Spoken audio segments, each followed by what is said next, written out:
questions to the Prime Minister. Vicky Foxcroft. Minister. Thank you, Mr. Speaker. I'm sure members across the House will wish to join me in offering our heartfelt condolences to the family and friends of Professor Stephen Hawking, who died earlier today.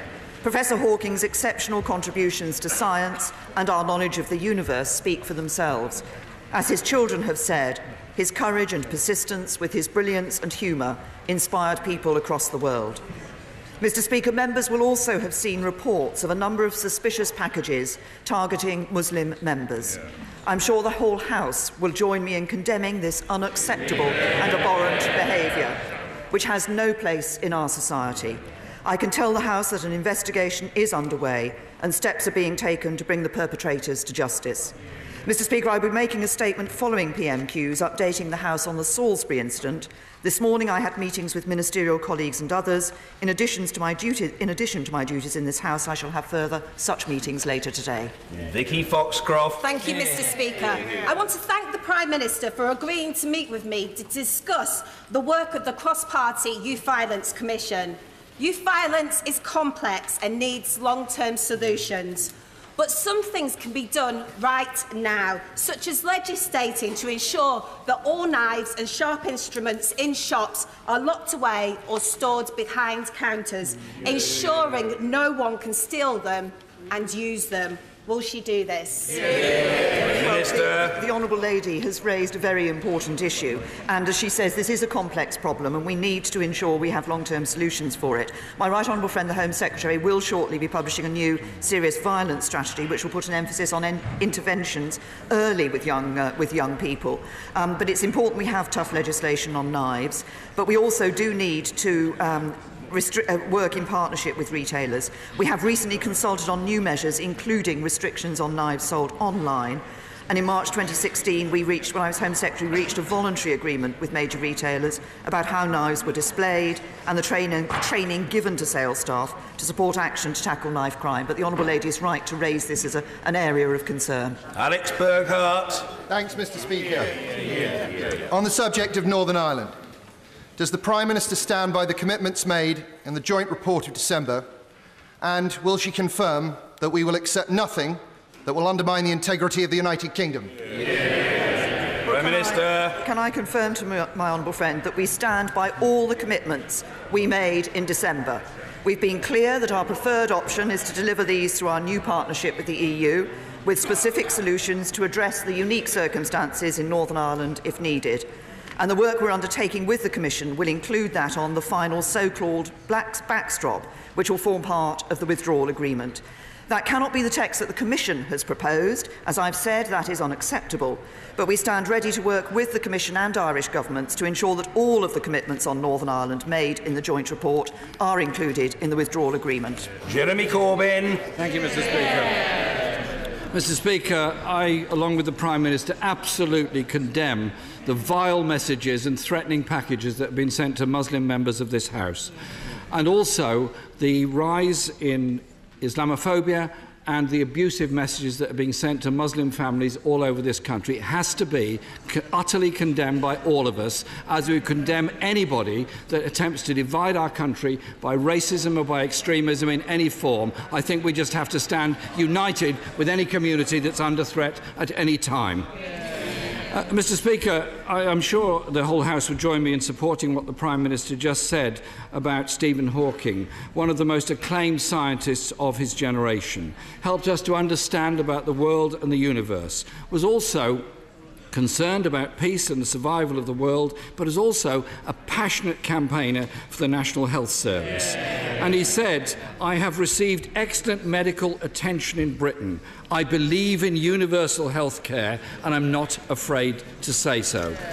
Mr. Speaker, if we believe in universal health care, how can it be possible that someone lives and works in this country, pays their taxes, but is then denied access to the NHS for life-saving cancer treatment? Can the Prime Minister explain? Prime Minister. First of all, join with the right honourable gentleman in saying there is absolutely no place in our society for hate crime or racism, whatever form it takes. We should stand united against such behaviour and such activities. And can I say to the right honourable gentleman that we do ensure, and I'm pleased that we have a good record on the cancer provision that we're making. We now see more people surviving cancer in this country as a result of changes that have been made, developments that have come in the National Health Service than ever before. Of course, we continue to work to ensure that the situation that we're putting, that the treatments that we're making available are the best treatments that we can. I'm not aware of the particular case that the right honourable gentleman has raised with me, but we do want to ensure that all those who are entitled to service with the treatment through the National Health Service are able to achieve it. There are, of course, questions around particular drugs that are made available to individuals for treatments, which, of course, we continue to look at. Jeremy Corbyn. Mr. Speaker, I would indeed be writing to the Prime Minister about the case I'm concerned about. It's a man who's lived in this country for 44 years, worked and paid his taxes, obviously is an older gentleman, and is now being denied cancer treatment. And I suspect he's not alone in this, and I urge her to discuss this with the Home Office and others. Mr. Speaker, I received a letter from Hillary this week, a British pensioner, and this goes to the point the Prime Minister just said, and she says, I am now having to pay for my thyroid medication because the CCG needs to save money. I've worked all my life, paid national insurance, and this is not fair. Last March, the Health Secretary said it's absolutely essential that we get back to the 95% target for accident and emergency weights. And he said it should happen, and I quote, in the course of the next calendar year. Well, the calendar year is now up. Can the Prime Minister explain why this is no longer possible? Prime Minister. Well, first of all, on the individual case, I look forward to receiving the details from the right honourable gentleman. May I just, though, take this opportunity of reminding him that I think he raised a case about Georgina with me last October and hasn't written to me about that particular case.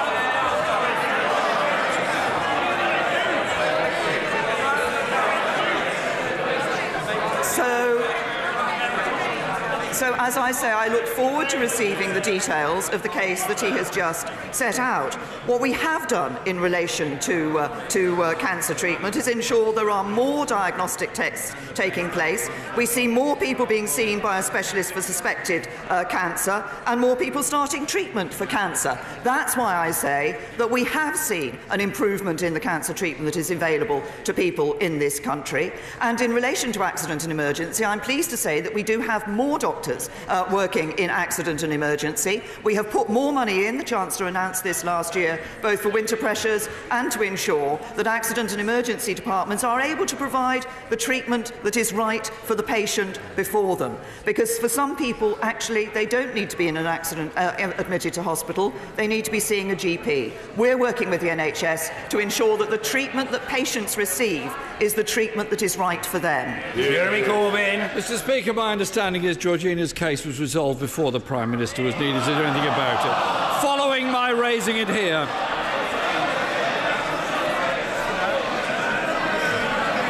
Well, it proves that... Well, if nothing else, Mr. Speaker, it proves the power of Parliament. Mr. Speaker, key A&E waiting target have not been met since 2015. NHS managers are saying they won't be met till 2019, and February was the worst ever month for accident and emergency performances.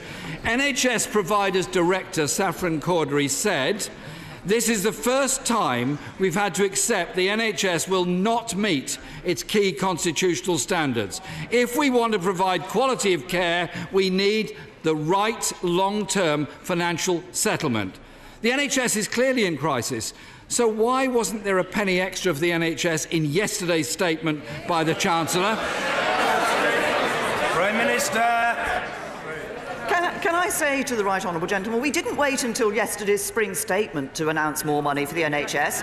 We announced it in the budget last autumn. As a result of that, the NHS is getting £2.5 billion more in the forthcoming financial year 18-19 and more to fund the nurses' pay settlement when that is resolved. Jeremy Corbyn. Mr. Speaker, under Labour, the 18-week target for non-urgent operations was in place. The target has also been abandoned by the Prime Minister. When will that be reinstated? Prime Minister. Well, the Right Honourable Gentleman talks about under Labour things that were being delivered. Perhaps he might look to see what Labour are doing in Wales in their delivery on the latest annual data shows, when we're looking at 12-hour waits in A&E, that 3.4% of patients waited over 12 hours in Wales compared to 1.3% in England.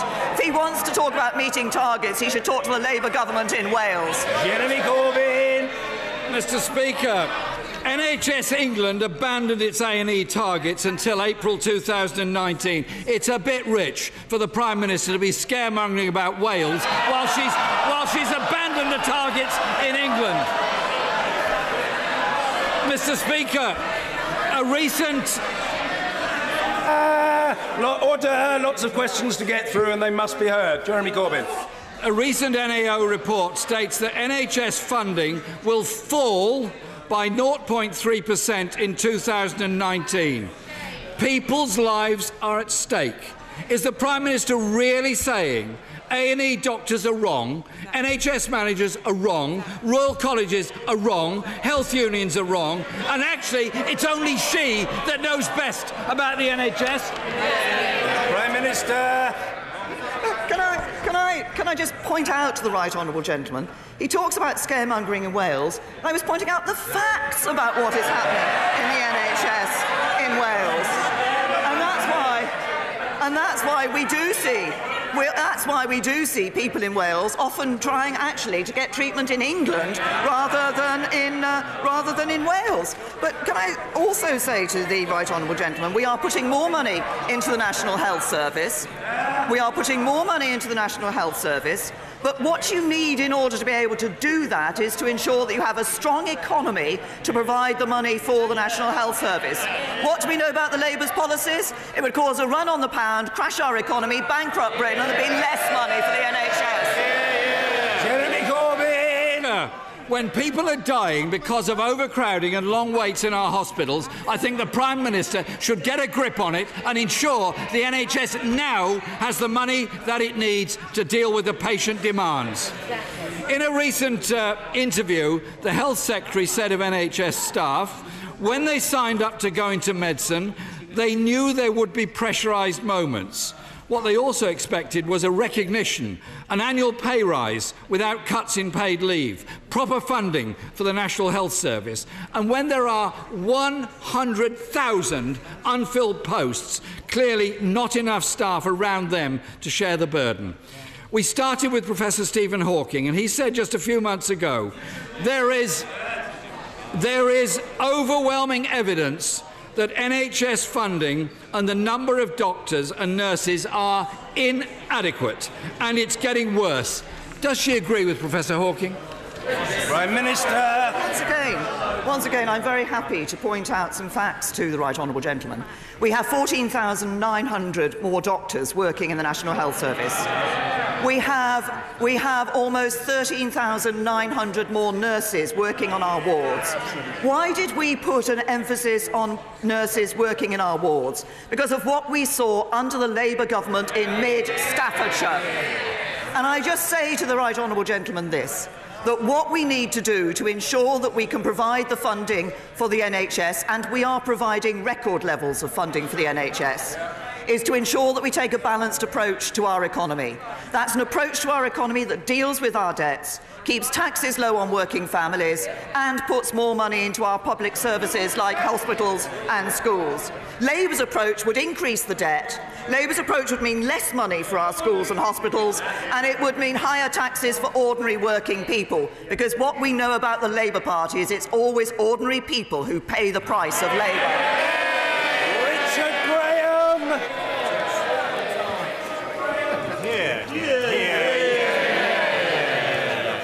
last week's launch of a consultation on all aspects of domestic violence will be widely welcomed in Gloucester and across the country. So will the Prime Minister, who has done so much on these issues, confirm today that the government intends to increase spending, bed provision and, where necessary, women's refuges so that those who have survived get the help and safe haven that they deserve? Prime Minister. My honourable friend has raised a very important issue, and this is an issue which I have not only obviously given considerable attention to, but my right honourable friend, the Home Secretary, continues to follow that. It's a very important point. We are entirely committed to developing a sustainable funding model for refugees. I can guarantee that funding for refugees will continue at the same level as today, because I know how critical this support is to the vulnerable people at a time of crisis. And we will ring-fence the funding for short-term supported housing overall, including refugees, for the long term indefinitely. That means no refuge should worry about closing or have any doubts about our commitments to ensure that we provide a sustainable funding model for them. Ian Blackford.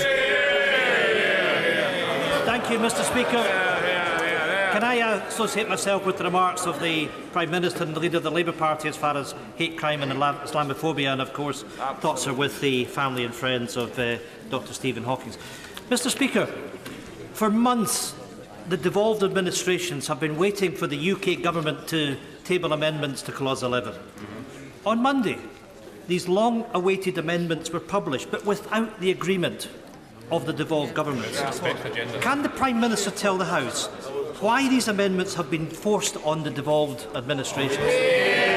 Can I say to the right honourable gentleman, in one sentence he says he was waiting for this amendment, and the reason that we were taking time was because we were talking with the Scottish Government and the Welsh Government, and then we do publish, he complains that we've published it. He really needs to get his story straight.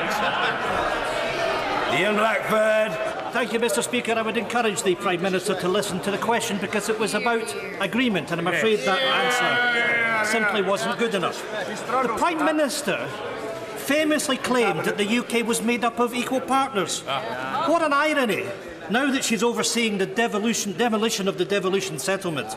In 1997, the Tories were happy to oppose the re-establishment of the Scottish Parliament. Their clothes haven't changed. Now in 2018, they're happy to systematically destroy the settlement that the Parliament thrives on.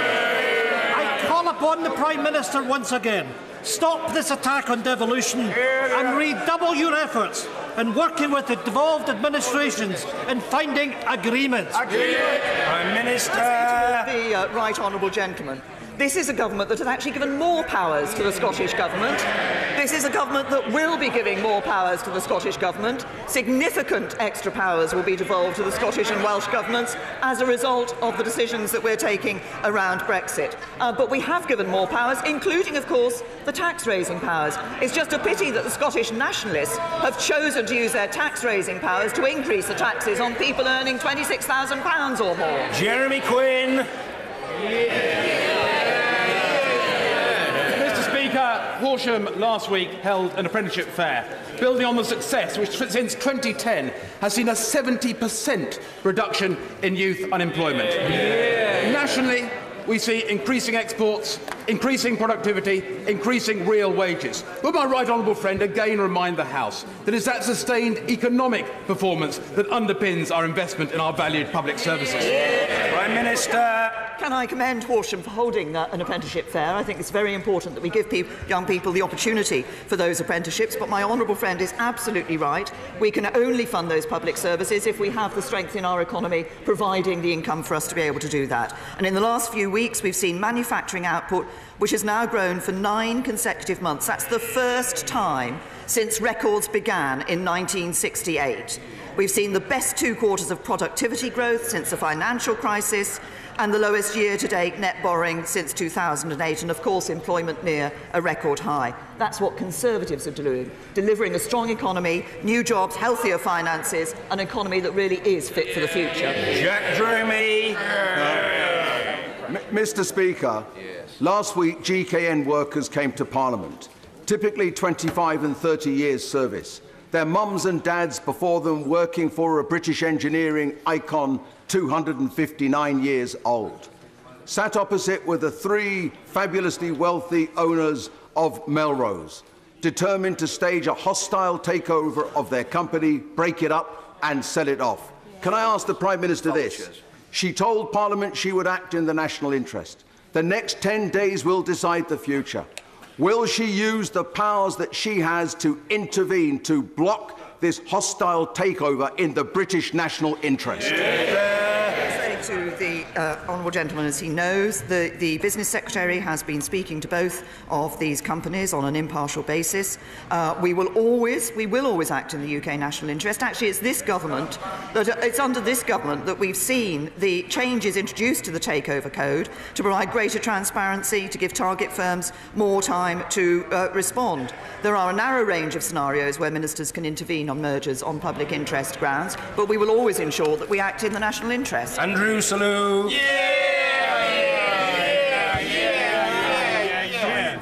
3,157 medical students are going into general practice this year, which is excellent news.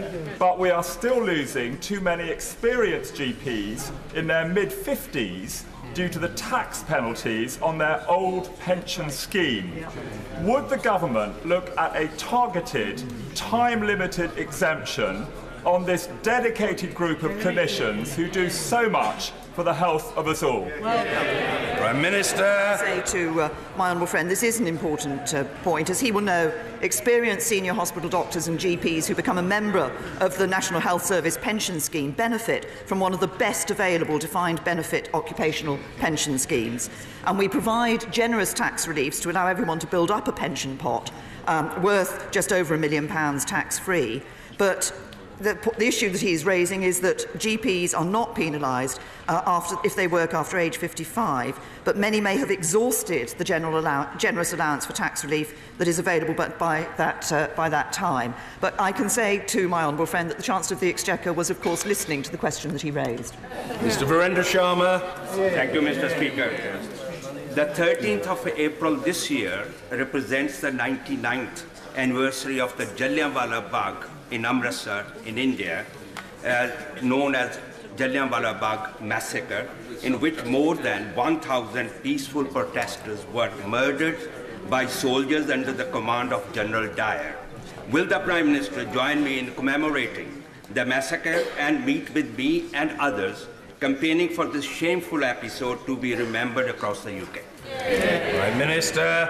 The honourable gentleman has raised a very specific issue and a very specific point, and I will be happy to look at the question that he's raised with me and respond to him in writing. Leo Doherty. Thank you, Mr. Speaker. In my constituency, Farnborough, in the borough of Rushmore, is the birthplace of British aviation and now home to a thriving range of aviation, aerospace and defence businesses, including the Airbus Zephyr.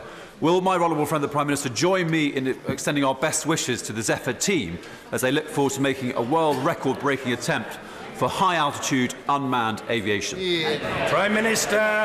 I'm very happy to join with my honourable friend in wishing all the very best to the Zephyr team in the attempt that they are making. But he's right that his constituency plays a very crucial role in the aerospace industry, and I'm pleased to say that we're continuing to work with that industry through the Aerospace Growth Partnership to ensure that we can further enhance that industry, and we wish the Zephyr team well. Bill Esterson. Mr. Speaker, the UK has the lowest growth in the G7.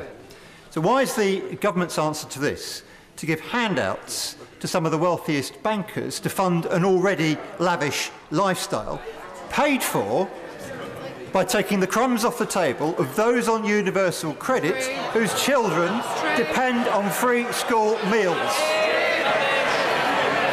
Prime Minister. First of all, the honourable gentleman might not have noticed that the wealthiest 1% of people in this country are now paying the biggest share of tax, 28%, than they ever did under a Labour government.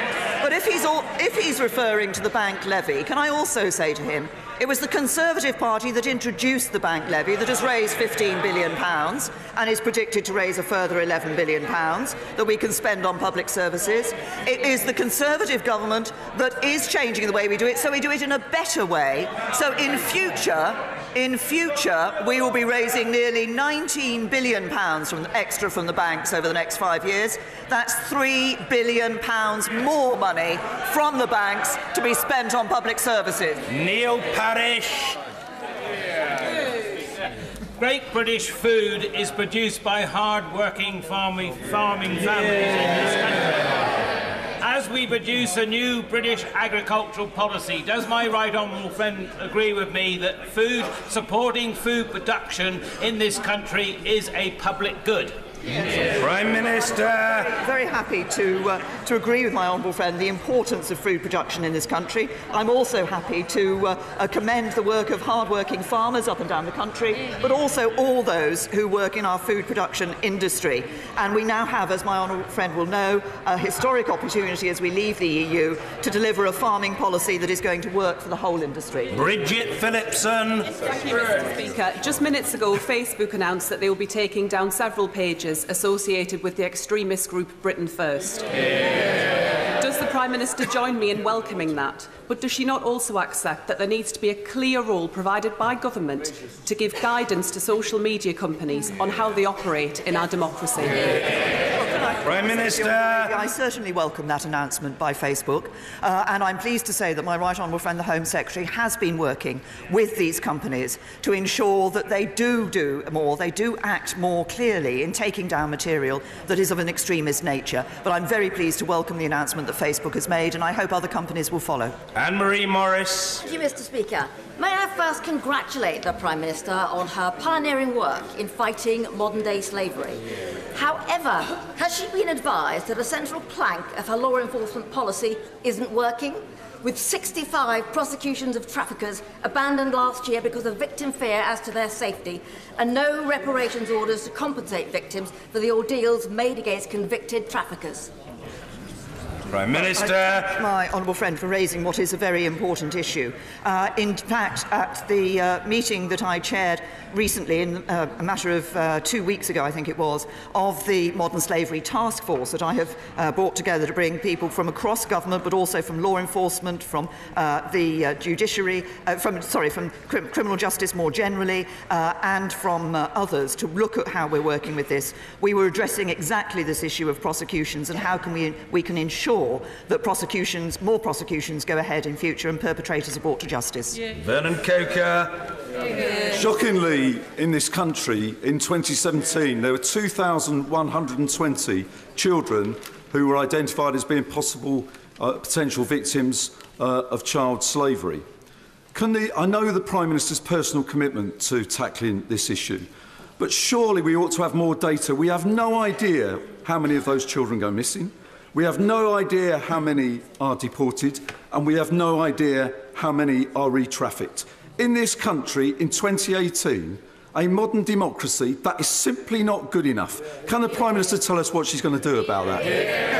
The honourable gentleman has raised a very important issue, and it has been a concern for a long time, where children are identified as the victims of slavery, the victims of human trafficking, and when sometimes we do see them, sadly, being in a position where they are then able to be taken out by traffickers and resubmitted to the horrible circumstances that brings to them.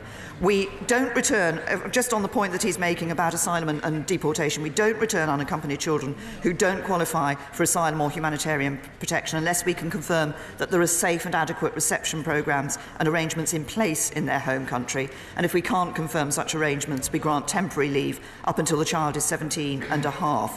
And last October 2017, we confirmed our commitment to roll out independent child trafficking advocates across the country. This is a system that we piloted previously, which will give support to those child victims to ensure that they are given the support they need and that they don't fall back into the hands of traffickers. Lucy Allen. Very much, Mr. Speaker. Like many towns and cities across the country, Telford has had some experiences of distressing cases of child sexual exploitation. The authorities in Telford have now agreed to conduct an independent inquiry to find out what happened and to give victims answers. Will my right honourable friend join me in congratulating two brave women, campaigner Holly Archer and Sunday Mirror journalist Geraldine McKelvey, for their work in bringing this about? And will she agree to do everything possible to ensure this inquiry starts without delay and leaves no stone unturned? Yeah. Prime Minister. I say to my honourable friend, I think we have all been shocked by the horrific case that we have seen in Telford of some of the most vulnerable in our country being preyed upon by ruthless criminals. Sadly, of course, this is not the first example that we have seen taking place across our country. I'm very happy to join my honourable friend in congratulating Holly and Geraldine for the work that they have done. This is not easy, but it's right that they have brought this to light and that action can be taken. I'm pleased that the authorities are now going to conduct an inquiry. It is, as my honourable friend says, important that it begins its work in order to get to the truth and does that as quickly as possible. And I understand that my honourable friend will be meeting my honourable friend, the Parliamentary Under-Secretary for Crime, Safeguarding and Vulnerability, to discuss this issue. Joe Platt. Shortly after the Prime Minister took office, she said that she wanted to put the government on the side of the poorest in society. She even stood in front of a crumbling sign that said she wanted a country that works for everyone. But with a recent IFS report stating that 37% of children are set to live in poverty by 2022, what went wrong, Prime Minister? Prime Minister. We have seen 200,000 fewer children living in absolute poverty in this country under this government. We continue to take action to ensure that we are helping families to get a regular income by helping people into work, that we're ensuring that the lowest paid in our society get that pay increase through increasing the national living wage, and ensuring that we help people with the standard of living by cutting the taxes for 31 million people. Sir David Amis. Is my right honourable friend aware that the inspirational Music Man project in Southend that works with people who have learning difficulties has now set a world record for tinkling the most number of triangles ever? Does my right honourable friend agree with me that that is yet another reason why Southend should be made a city? And will she please now organise a contest with our honourable friend so that Southend-on-Sea becomes the first post-Brexit city? Prime Minister. My honourable friend, I'm very happy to congratulate the Music Man project in Southend for the record that they have achieved in tinkling triangles. I'm sure that my honourable friend has heard his bid for Southend to become a city. I have to say to my honourable friend that, of course, there will be a number of members of this House who will be putting forward their own towns for that accolade in due course. I knew a city had to have a cathedral. I didn't know it had to have tinkling triangles, Mr. Speaker. Sir Vincent Cable. The Prime Minister will be aware that this week the notorious rapist John Warboys was released from high security prison. One of my constituents who gave evidence at his trial as a victim wants to know why he was not tested first in open prison conditions and why the parole board is not required to publish the reasoning behind its release decisions, including evidence of contrition. Well, can I, first of all, as the right honourable gentleman will know, there is a case before the courts at the moment, and I understand as part of that case the parole board will be required to explain the reasons why they took the decision. But in terms of the overall issue of parole board decisions and transparency of that, when this decision became clear, my right honourable friend, the then Justice Secretary, now the Chancellor of the Duchy of Lancaster, called for work to be done, which has been continued under the current Justice Secretary and Lord Chancellor, to look at this whole question of parole board decisions and the transparency around them. Heidi Allen. Thank you very much indeed, Mr. Speaker. Thank you. I am immensely proud to have the world-leading research and teaching hospital of Addenbrooke's in my constituency of South Cambridgeshire. Their scale and excellence means they rely heavily on doctors from overseas. But of late, they've struggled to bring some of those doctors in because of restrictions on the Tier 2 visa numbers. And with applications reducing from the EU too, it's becoming a real problem. Please can the Prime Minister reassure me and my hospital that she's aware of this challenge and she has a plan to address it? Well, can I Prime say Minister. to my honourable friend, I am aware of that particular issue. Of course, in the longer term, one of the things that we are doing is to ensure that we can train more doctors here in the United Kingdom. But I'm aware of the issue that she has raised, and I will look into it. Laura Smith. Thank you, Mr. Speaker. Last year, the Prime Minister acknowledged that our social care system is broken and promised to fix it. Since then, 2 care providers in Crewe and Nantwich have been placed into special measures, and another is worried that it may have to close due to a lack of funding. What does the Prime Minister say to providers who state the local government settlement doesn't go far enough and that they cannot afford to wait for the government's green paper? Minister. Well, I say to the honourable lady that, as she will know, I have always said that there were some short-term measures that needed to be taken in relation to the pressure on social care, medium-term measures and long-term. In the short term, we have provided more funding for local authorities. £2 billion extra was announced by my right honourable friend, the Chancellor of the Exchequer. We are seeing more money going into social care in local authorities. We, in the medium term, need to ensure that best practice is spread across the whole country. And we also do, as she's referred to the Green Paper, need to ensure that we can develop a long-term sustainable funding model for social care in this country, and that's what we continue to work on. Speaker.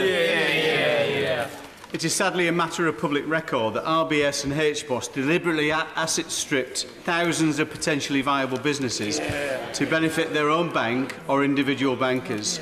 And evidence before the High Court indicates that Lloyds may also be guilty of the same. Would the Prime Minister consider the calls of the all-party group for fair business banking, which has been endorsed by the Chief Executive of the FCA, Andrew Bailey, for a full public inquiry into this disgraceful scandal? Minister. This is an issue that is of concern to many. Small businesses are the backbone of our economy, and we need to ensure that we do learn the lessons that, from what happened at RBS and HBOS. And as he will know, the FCA has reported areas of widespread inappropriate treatment of firms by RBS, who have apologised and set up a scheme for compensation for victims. There is an ongoing investigation which is continuing to be conducted by the FCA into RBS, and they're also undertaking 2 separate investigations into HBOS. But we will continue to work with the independent regulator and the industry to ensure that small and medium-sized businesses get the support they need. Catherine West. Thank you, Mr. Speaker. Just since Christmas, there have been 5 high-profile gun crimes in Haringey, including one last Thursday when a 19-year-old young man named Kelvin Odunyi was shot in the head with the marksman a pillion on the back of a moped to the entrance of a cinema in Wood Green.